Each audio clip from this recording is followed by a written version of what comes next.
অনুভূতি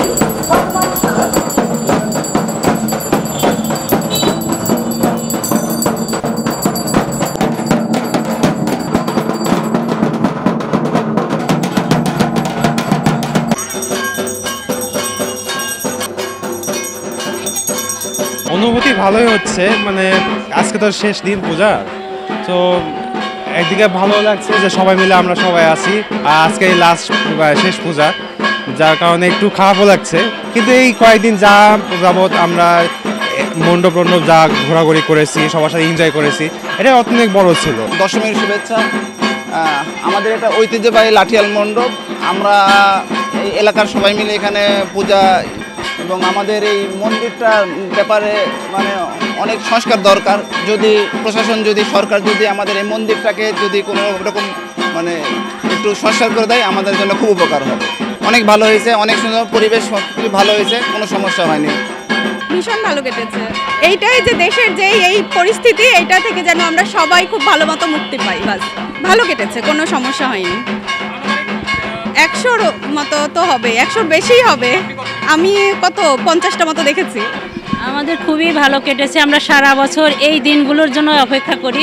আজকে বিজয়া দশমী, আজকে শেষ হয়ে যাচ্ছে, কিন্তু আবার আগামী বছরের শুরুর জন্য আমরা সারা বছর অপেক্ষা করব। এই যে ফ্যামিলি ফ্রেন্ড সবাই একত্র হয়ে আনন্দ করি, এই দিনগুলোর জন্যই আমরা অপেক্ষা করি। আজকে এই যে দশমীর অঞ্জলি দিব, তারপরে মায়ের চরণে সিঁদুর ছোঁয়াবো, তারপর সবাই সবাইকে মিষ্টি মুখ করব, আমরা সবাই সবাইকে সিঁদুর দান করব। আমরা সবার মঙ্গল কামনা করব, সারা বিশ্বের মানুষের সকল প্রাণীর যাতে কল্যাণ হয়, মঙ্গল হয়, সেজন্য মায়ের কাছে আমরা আশীর্বাদ প্রার্থনা করব।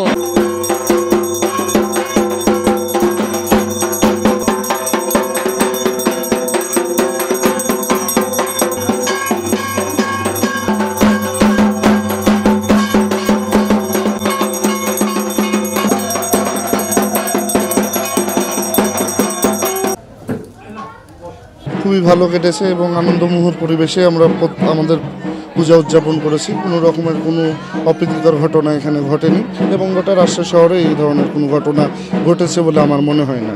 পরিবেশ খুবই সুন্দর ছিল, এবং আমরা আমাদের যে নিয়ম নিষ্ঠাভাবে পুজো করার কথা সেভাবেই আমরা পালন করেছি। এইটা হচ্ছে পূজার আমাদের শেষ পার্ট, এখন বিসর্জন চলছে। হ্যাঁ, আমি হচ্ছে নিশীথ কুমার সাহা, আমি কৃষি ব্যাংকের রিটায়ার্ড জিএম, কিন্তু আমার গ্রামের বাড়ি তাহেরপুর। তাহেরপুর সম্বন্ধে আইডিয়া আছে কিনা? ওইখানে যে একটা ঐতিহাসিক মন্দির আছে, যেখান থেকে দুর্গাপূজার প্রথম প্রচলন শুরু হয়। এই যে আমরা শরৎকালে দুর্গাপূজা করছি না, এই পূজাটা প্রচলন তাহেরপুরের সেই ঐতিহাসিক মন্দির থেকে প্রথম শুরু হয়। আমি সেই মন্দিরেরও সভাপতি। একেবারে আনডিভাইডেড বেঙ্গলের মধ্যে ভারত বাংলাদেশ এই দুইয়ের মধ্যে থেকে প্রথম 1580 খ্রিস্টাব্দে তাহেরপুরের রাজা কংস নারায়ণ এই দুর্গাপূজা প্রচলন শুরু করেন এই অকালে। এই জন্য এটার নাম হচ্ছে অকাল বোধন। আসল দুর্গাপূজা হয় বাসন্তী পূজা, বসন্তকালে। কিন্তু ভালো ছিল, ভালো কেটেছে অষ্টমী থেকে দশমী পর্যন্ত। এবার আমরা কোনো রকমের কিছু শুনি নাই, রাজনৈতিক যে অরাজকতা হয়, যেরকম অনেক সময় দেখা যায় যে এর আগের বছর আমরা প্রতিমা ভাঙার অনেক খবর পেয়েছি বা ভাঙছে, হয়তো বা এবার আমি হয়েছে কিনা আমি বলতে পারছি না, তবে এই খবরটা আসে নাই। ওভারঅল সব কিছু মিলে একটা সুস্থ শান্ত একটা পরিবেশ ছিল, যেটা সবার জন্যই কাম্য, এবং আমরা এটাই কাম্য করি যে আমরা সব ধর্মের মানুষ সবার ধর্ম সুন্দরভাবে যেন পালন করতে পারে। আর আজকে যেহেতু মা বিদায় নিচ্ছে, খারাপ তো অবশ্যই লাগছে।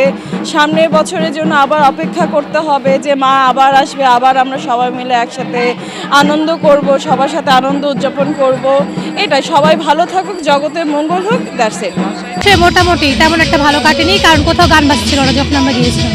তাও কটা হবে? হ্যাঁ, 25টার মতো হবে, ওই 30-25 এরকমই একই।